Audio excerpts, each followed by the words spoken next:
할렐루야. 오늘 말씀을 통해 여러분의 삶 가운데 진정한 섬김의 종, 주님의 뜻을 따라 더 크게 섬기는 그러한 하나님의 귀한 종들이 되기를 주님 이름으로 축복합니다. 여러분 가운데 임하기를 축복합니다. 오늘 말씀의 제목은 섬기는 자리를 선점하라. 섬기는 자리를 선점하라. 장사를 시작하는 사람들에게 있어서 가장 중요한 핵심 요소는 어떤 장소를 가장 먼저 선택할 것인가. 목이 좋은 곳, 그걸 찾아서 장사를 시작하는 것입니다. 목이 좋은 곳을 선정하는 것이 장사의 성패를 좌우한다. 조직에서도 마찬가지죠. 어떤 지위를 자기가 점하고 있느냐, 어떤 결정권을 가지고 있느냐, 어떤 역할을 감당하느냐, 이게 이 조직 사회 내에서 자신의 영향력이나 리더십, 또 여러 가지 일을 진행하는 데 있어서 굉장히 중요한 요소입니다. 그래서 어떤 장소를 선점하거나 어떤 지위를 자기가 공고히 하거나 또 어떤 역할을 감당하는 것, 이건 굉장히 중요한 일이죠. 이것이 세상에서의 성공 전략이라고 할 수 있습니다. 출세하려면, 성공하려면 이런 전략을 우리가 세세히 살피는 것이 바람직하다. 오늘 본문의 그 내용의 그 기저에는 이런 세상 논리, 세상의 성공의 전략이 묻혀져 있어요. 그래서 오늘 본문 우리 권사님 읽어주셨지만은 오늘 본문은 한 어머니의 요구로부터 시작됩니다. 이런 성공 전략을 가진, 어떻게 하면 자기의 두 아들들을 예수님 나라, 하나님 나라에서 성공하고 출세시킬 수 있는가, 어떻게 하면 먼저 예수님의 오른편, 예수님의 왼편이라고 하는 자신의 그 포지션을, 지위를 어떻게 하면 공고하게 해줄 것인가 라고 하는 그 어머니의 성공 전략, 자식들을 향한 출세 전략, 그 의도를 가지고 예수님에게 질문을 합니다. 성경은 그녀를 세베대라고 하는 사람의 부인으로 소개하고 있습니다. 세베대는 누구냐? 세베대는 야고보와 요한, 예수님의 제자 야고보와 요한의 아버지입니다. 그래서 이 여인은 세베대의 부인이자 야고보와 요한의 어머니가 되겠죠. 그래서 예수님의 아주 사랑을 받은 야고보, 요한, 베드로, 정말 총애받은 이 제자들의 어머니가 되니까 굉장히 예수님과 가까운, 예수님 지근거리에서 늘 예수님을 따라다니며 또 자신의 자식 둘을 예수님에게 맡길 정도니까 얼마나 예수님에 대한 기대가 컸겠어요. 그래서 그런 이 아들을 향한 출세 전략을 가지고 예수님에게 오늘 이런 요청을 합니다. 21절에 그 내용이 나와 있는데요. 21절 우리 다 같이 한번 읽어볼까요? 시작. 무엇을 원하느냐? 이르되 나의 이 두 아들을 주의 나라에서 하나는 주의 우편에 하나는 주의 좌편에 앉게 명하소서. 주님 나라가 이제 곧 임할 것 같고, 주님의 인기를 보면, 주님의 그 어떻게 보면 요즘 내년에 있을 대통령 선거 대선을 위해서 여론조사잖아요. 그러니까 여론조사 하게 되면 예수님의 그 인지도가 여론조사 그 포인트가 계속 올라가고 있는 거예요. 계속 올라가. 인기 1위. 그래서 예수님 이 추세라면 예수님의 나라가 임할 것 같은데, 그 나라가 임하게 되면 내 아들 둘이 중에 하나는 우편에 하나는 좌편에 앉게 명하소서, 이렇게 청탁을 하는 거예요. 그런데 이 오늘 마태복음과 교차해서 읽을 그 내용이 마가복음인데요. 마가복음 10장 35절 이후에는 세베대 어머니가 이렇게 오늘 마태복음은 이게 청탁을 하는데, 마가복음에는 어머니가 아니라 야고보와 요한 이 두 아들들이 예수님에게 직접 청탁을 한 것으로 기록되어 있습니다. 마가복음 10장 35절 보면 세베대의 아들 야고보와 요한이 주께 나와 여짜오되 선생님이여 무엇이든지 우리가 구하는 바를 우리에게 하여 주시기를 원하옵나이다 하면서, 우리가 원하는 바를 주께서 하여 주기를 원합니다 라고 하면서 이 어머니가 말씀했던 이 청탁의 내용을 동일하게 얘기하는 것입니다. 여러분, 무엇이든지 우리가 구하는 바를 하여 주시기를 원합니다. 이거 엄청난 요구잖아요. 엄청난 요청이에요. 만약 어떤 사람이 원하는 것을 다 얻는다면 그 사람의 결국은 어떻게 되겠어요? 마음이 편할 것 같아요? 잘 살 것 같아요? 성공할 것 같아요? 아마도 그 사람은 얼마 못 가서 죽게 될 것입니다. 욕망으로, 물질로, 소유욕으로, 그리고 자신의 그 소유를 다른 사람이 가져갈 것을 의심하는 그 의심으로 밤잠을 제대로 못 자면서 결국 그 사람은 말라 죽을 수도 있고요. 두려워서 죽을 수도 있어요. 아마 생지옥을 경험하게 될 것입니다.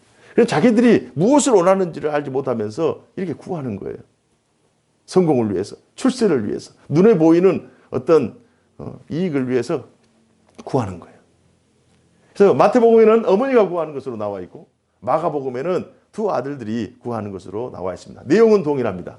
주의 나라가 임하면 하나는 우편에 하나는 좌편에 어떤 포지션을 가지고 어떤 영향력을 행사할 수 있는 성공하는 그런 역할을 감당할 수 있도록 우리를 기용해 주십시오. 우리를 사용해 주십시오. 이런 요청이에요.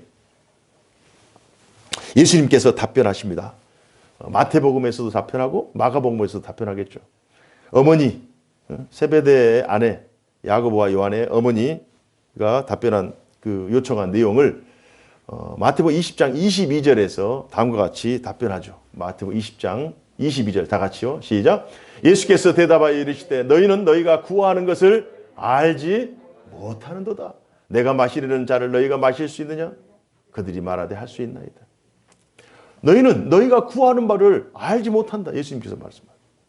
그들은 예수님이 나라가 임하게 되고 예수님께서 이렇게 승승장구하시고 그러면 예수님 옆에서 하나는 우의정 하나는 좌의정 하게 되면 우리는 성공할 것이다. 그들의 눈에 이렇게 계산이 되고 눈에 보이는 것 같은데 예수님은 아니다.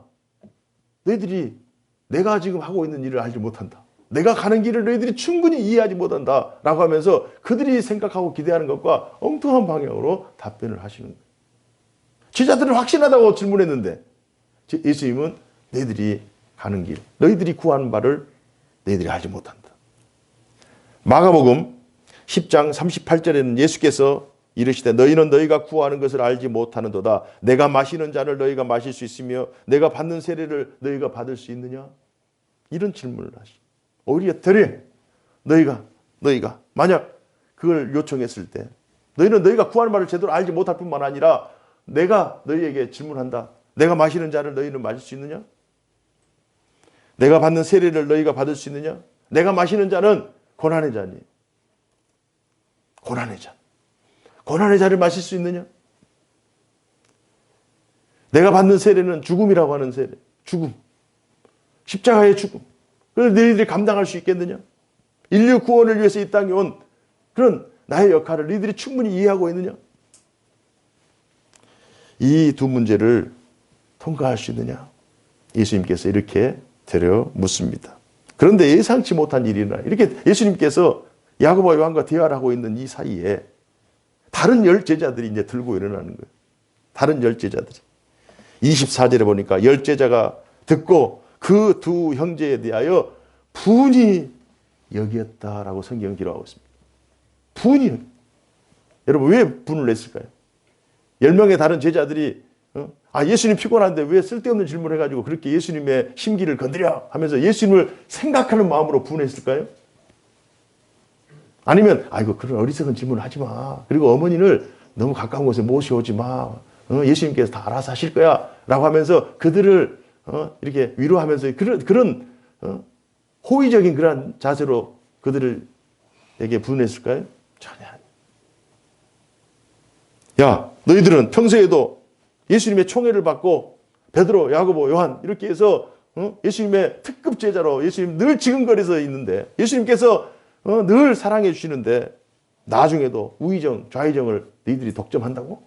그것은 너희들의 몫이 아니라 우리의 몫이야. 우리들에게도 양보해줘 라고 하는 그러한 뉘앙스로 분해하고 있는 거예요. 주님의 나라가 곧 올 것 같거든요. 주님의 영광의 나라가 임할 것 같거든요. 주님의 그 나라가 세상을 호령하는 권세 있는 나라가 될 것 같거든요. 그래서 야고보와 요한이 이렇게 청탁하는 내용을 제자들은 얘기는 안 했지만 제자들의 마음속에도 야고보와 요한과 같은 그런 마음이 통일하게 자리 잡고 있었어요. 내가 높아져야 된다. 내가 성공해야 된다. 내가 그 높은 자리를 선점해야 된다. 그런데 야고보와 요한에게 뺏겨버린 거예요. 그 어머니가 먼저 와서 손 쳐버린 거예요. 참 이 제자들이 엉뚱하게 이렇게 분을 내고 있습니다. 그래서 예수님께서 이런 얘기를 하시죠. 하나님의 나라는 다른 이방 나라들과 같지 않다. 사랑하는 제자들이요. 너희들이 생각하는 그러한 세상의 성공 전략, 세상의 출세, 어떤 포지션이 결정하는 그러한 파워, 이건 세상의 나라, 이방 나라들이다. 그러나 하나님의 나라는 그것이 아니다. 25절에 보니까요. 예수께서 제자들을 불러다가 이르시되 이방인의 집권자들이 그들을 임의로 주관하고 그 고관들이 그들에게 권세를 부리는 줄을 너희가 알거니와 하나님의 나라는 그런 나라가 아니라는 거예요. 하나님의 나라는 권세를 부리거나 호령하는 그런 나라가 아니라는 거예요. 하나님의 나라는 섬김의 나라, 나눔과 사랑과 그런 희생이 있는 그런 나라예요. 예수님께서 기대하는 하나님의 나라 백성의 헌신에 대해서 그 나라의 진 면목에 대해서 오늘 마가복음 동일한 내용입니다만 마가복음 10장 43절로 45절에 이렇게 나와 있어요.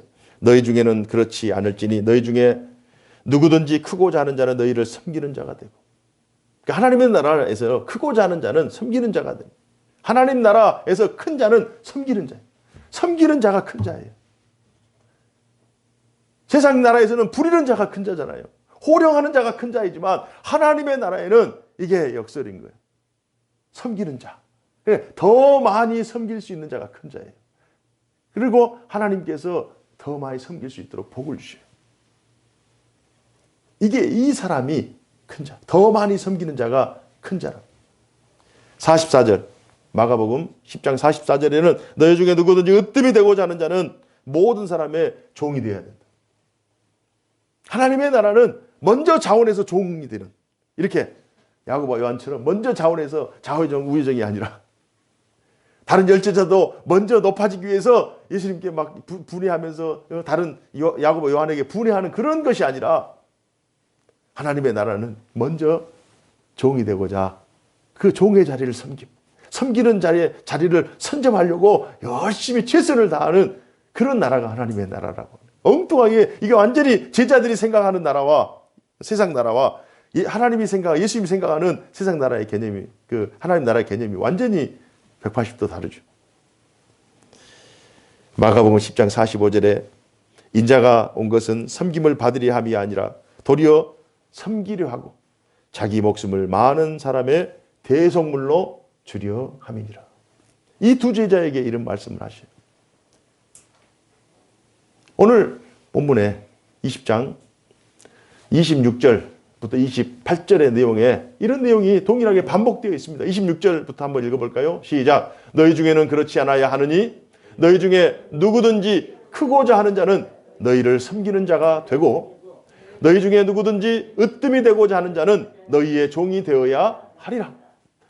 인자가 온 것은 섬김을 받으려 함이 아니라 도리어 섬기려 하고 자기 목숨을 많은 사람의 대속물로 주려 함이니라. 아멘. 세베대 아내 야고보와 어머니의 요한의 요청 그리고 야고보와 요한의 그 속마음 다른 열제자들의 그 보이지 않는 그런 성공에 대한 열정과 전략과 예수님께서 오늘 본문 26장 27절, 26절, 7절, 8절에 말씀하는 하나님 나라에서 으뜸이 되고 하나님 나라에서 높은 자의 그 기준이 완전히 달라요. 이 말씀을 제자들에게 주신 거예요. 그리고 오늘 이 말씀을 역시나 우리들이 예수님께 받았어요. 이 말씀 우리가 받았어요. 그러면 이 말씀 우리를 어떻게 통과할 것인가? 인자가 온 목적을 야고보와 요한이 제대로 깨달았어야 돼요. 예수님께서 이 땅에 오신 목적을 여러분과 제가 제대로 깨달아야 돼요. 그래서 이 땅에서 하나님의 나라 택한 백성으로서의 삶의 모습 혹은 우리들의 역할이 어떠해야 되는가. 예수님께서 기대하시고 예수님께서 원하시는 방향대로 예수님께서 나중에 예수님의 재림 때 우리를 높여주실 때 어떤 것을 가지고 높여주시나 세상의 지위 권세 가지고 높여지는 거 아니에요. 오늘 말씀처럼 누가 더 많이 섬겼는가? 누가 더 많이 낮아졌는가? 누가 더 희생하고 헌신하고 사랑을 베푸시고 용서하였는가? 그런 삶을 살았는가? 누가 더 말씀에 준행하는 그런 삶을 살았는가? 그걸 평가를 하는 거예요. 높은 자의 역할이 무엇인가? 이게 자동적으로 이제 질문이 되는 거예요. 높은 자의 역할이 무엇이라고 생각하세요? 오늘 본문을 통해서 높은 자의 역할. 다들 높아지려고 했잖아요, 제자들이. 그러니까 높은 자의 역할, 예수님께서 말씀하시는 높은 자의 역할은 낮은 자를 높여주는 거예요. 높은 자라고 생각하는, 본인이 높은 자라고 생각하는 사람은 낮은 자를 높여줘요. 그 낮은 자를 높여준다는 말의 또 의미는 무엇인가? 낮은 자를 높여준다는 말은 낮은 자들이 처해 있는 그들의 필요를 채워주는 거예요.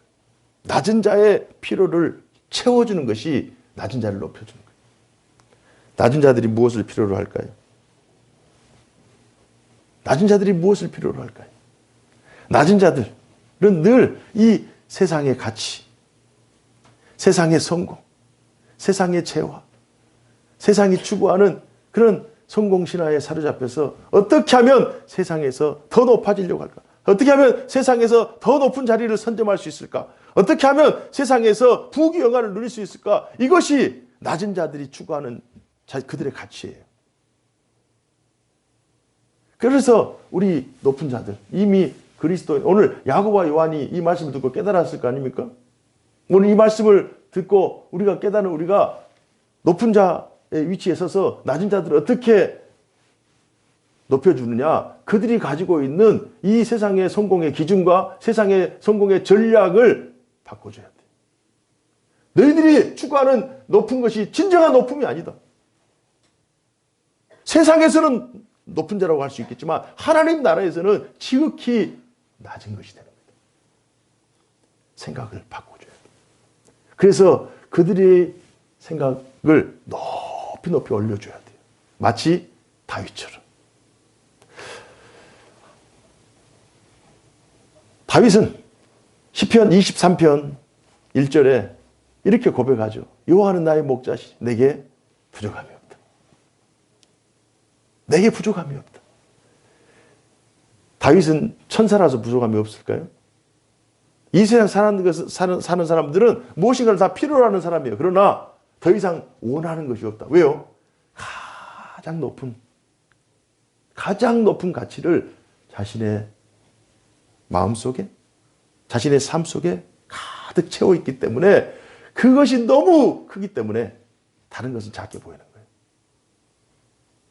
우리가 예배 전 찬양 드릴 때 인생의 고통이나 염려나 슬픔이나 이별이나 근심이 없는 사람은 없어요. 세상에 문제가 없는 사람은 없어요. 그러나 세상의 가치를 가지고 문제가 없으면 행복하고 문제가 있으면 불행하다. 이 이분법적인 사고를 가지고 그 문제를 바라보면 자신은 늘 불행한 사람이에요. 문제가 있다는 것은 불행한 것이고 슬픔이 있다는 것은 불행한 것이고 실망이 있다는 것은 불행한 것이요. 실패는 이건 불행한 거예요. 그러나 이런 가치가 아니라 하나님의 나라, 큰 하나님, 높으신 하나님, 지극히 높은 하나님의 영광을 바라본 사람, 그 영광을 맛본 사람에게는 자신이 가지고 있는 슬픔, 그런 고난, 그런 연약함, 이것들이 지극히 작아져 보이는 거예요. 동일해요. 우리가 이 세상 살면서 믿는 자나 믿지 않는 자나 우리가 가지고 있는, 우리가 직면하는 이 시대, 동일한 시대를 살아가기 때문에 불신자들의 고민이, 신자들의 고민이 동일해요. 자식 키우다 보면 동일하게 고민하고 이 세상 살기가 다 어려워요. 그러나 지극히 큰 하나님의 영광을 본 사람들은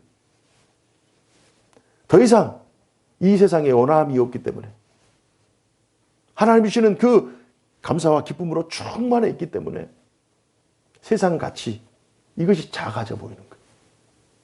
작아져 보여요. 동일한 현상인데 그것을 어떤 사람은 크게 느끼고 어떤 사람은 작게 느끼고 어떤 사람이 더 기쁨이 크겠어요? 슬픔을 정말 작게 여기는 사람이 더 기쁨이 크지 않겠어요? 다윗이 그랬어요. 다윗이. 여호와는 나의 목자시니 내게 부족함이 없다. 더 이상 원함이 없다.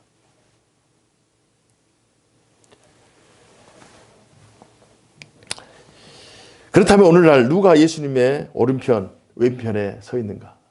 2000년 전 야고보와 요한은 또 제자들은 서로 예수님의 왼편, 좌편 이렇게 왼편, 오른편에 서려고 혈안이 되었어요.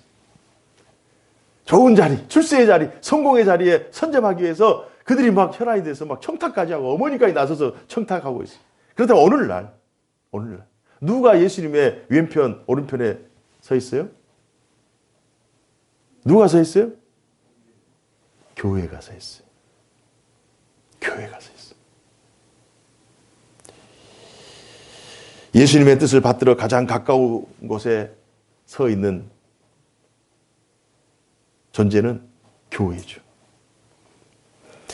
교회는 주님의 오른편, 왼편, 사실 조금 더 구체적으로 얘기하면 오른편, 왼편이 아니라 교회는 예수님의 몸이잖아요. 중심에 서 있는 거예요. 오늘 말씀을 통해 여러분과 제가 2000년 전에 제자들이 그렇게 선점하려고 했던 그 선점의 자리에 이미 와 있다는 사실, 우리가 은혜의 최정점에 서 있다는 사실을 오늘 말씀을 통해 확인하는 소중한 은혜가 있기를 주님 이름으로 축복합니다. 우리가 그토록 제자들이 바라던 은혜의 최정점에, 중심에 우리가 서 있는 거예요. 지금. 여러분과 제가 그 자리에 지금 차지하고 있는 거예요. 이 사실을 여러분들이 인식해야 돼요. 교회의 역할은 무엇입니까? 낮은 자를 높이는 거예요. 낮은 자들이 높아질 수 있도록, 높은 것을 볼 수 있도록 그들을 안내하고 돕고 섬기는 역할이에요. 세상의 가치가 전부인 줄, 세상의 출세 전략이 그들에게 진정한 성공을 가져다 준다고 생각하는, 오해하고 착각하는 그들의 생각을 바꾸는 거예요. 아니다. 이것이 진정한 높음이 아니다. 이것이 진정한 성공이 아니다. 이것이 영원한 성공이 아니다. 라고 하는 이 사실을 먼저 이 은혜의 정점에 서 있는 이미 높아진 우리가 사람들에게 그들의 생각을 바꿔야 돼요. 낮은 그들을 높여줘야 돼요. 하늘까지 높여줘야 돼요. 영혼의 세계, 영원한 하나님의 나라까지 그들을 높여줘야 되는 거예요. 그 역할을 여러분과 제가 해야 됩니다. 그들로 하여금 영원한 세계, 영광의 나라, 하나님의 통치를 바라볼 수 있도록 그 역할을 오늘 교회에게 허락해 주셨습니다. 오늘 말씀을 통해서 분명하고 확신해야 될 한 가지 내용은 우리는 이미 하나님 중심 은혜의 정점에 서 있다는 사실입니다. 그토록 제자들이 하나는 우편에 하나는 좌편에 앉고 싶어 했다. 좌우의 문제가 아니라 우리는 하나님의 은혜의 중심에 서 있다니까요. 하나님의 은혜의 센터, 최정점에 서 있다니까요. 그렇기 때문에 더 이상 어떤 자리나 역할이나 성공에 매여서는 안 돼요. 교회에서도 어떤 높은 자리, 어떤 높은 위치, 이것에 매여서는 안 돼요. 우리는 이미 높아졌기 때문에 나에게 높은 자들의 마음에는요, 누가 높아지느냐? 더 많이 섬기고, 종이 되고, 예수님의 그 마음을 이렇게 시원하게 해주는 사람은 그 자리가 어떤 자리든 간에 하나님께서 내게 해주신 자리에서 최선을 다하는. 왜? 그 자리가 하나님께서 주신 최고의 자리이거든요. 자족하거든요. 족한 줄로 알거든요. 더 원함이 없어요. 그 자리가 은혜의 자리인데요. 여러분의 가정이 은혜의 자리라고요. 여러분이 하고 있는 일이 하나님께서 맡기신 최고의 일이라니까요. 이 사실을 우리가 확인해야 돼요. 이미 높은 것을 보았고 이미 높아졌고 이미 하나님 중심에 서 있다는 사실을 오늘 말씀을 통해 우리가 확인해야 돼요. 목사님, 그래도 세상에서 저희들의 위치가 있고 세상에서 더 가진 자들이 있고 세상에서 이렇게 고생하고 세상에서 가진 것이 별로 없는 것 같고 이것에 우리가 속아서는 안 돼요. 이 가치가 예수님께서 말씀하시잖아요. 너희들이 지금 구하는 것을 알지 못한다. 높아지고자 하는 자는 섬기는 자가 되어야 되고 으뜸이 되고자 하는 자는 종이 되어야 된다. 너희는 먼저 그의 나라와 그의 의를 구하라. 그리하면 너에게 있어야 될 것을 더해 주시겠다. 세상의 성공 전략으로 영원한 나라에서 영원토록 성공하지 않아요. 이 세상에 있는 것은 잠깐 있다가 없어집니다. 잠깐 있다가 사라집니다. 다 안개와 같아. 아침 안개와 같은 거. 여기에 미련을 둬서는 안 돼요. 하나님의 나라 기준에 합당한, 하나님의 나라의 성공 전략에 합당한 그러한 가치를 가지고 그 가치를 추구하면서 살아가는 것이 진정한 승리, 영원한 승리자지. 세상에 잠깐 보이다가 세상에 잠깐 성공에 취해서 영원한 나라를 잃어버리는 이 사람이 가장 어리석은 사람입니다. 사랑하는 성도 여러분, 지금 우리는 이 말씀을 통과한 우리는 하나님의 은혜의 중심에 서 있다. 하나님의 은혜의 최정점에 서 있고 우편, 좌편이 아니라 그 센터에 우리가 서 있는 거예요. 이미 우리는 하나님의 은혜로 높아졌고 저 영원한 세계를 바라보고 있는 거예요. 그러면 그 나라를 향해 나아갈 때 세상에 여러 가지 잡음들이 막 들려오고 세상의 가치가 이렇게 가다 보면 돌짝처럼 막 이렇게 우리를 방해하는 방해 요소들, 장애 요소들로 우리 앞에 막 놓여 있어요. 그것들은 피해서 가거나 비껴서 가거나 움직여서 가거나 이렇게 가야지 그것들에 걸려 넘어지면 안 돼요.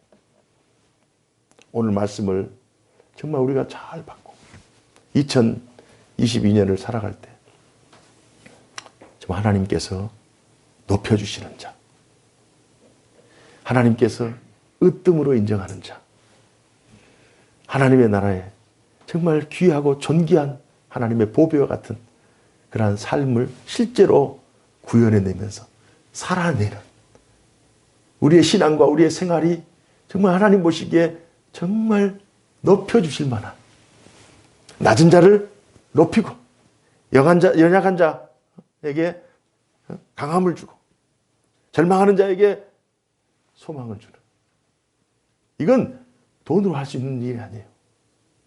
이건 세상이 줄 수 없는 평안, 이건 우리들만이 줄 수 있는 거예요.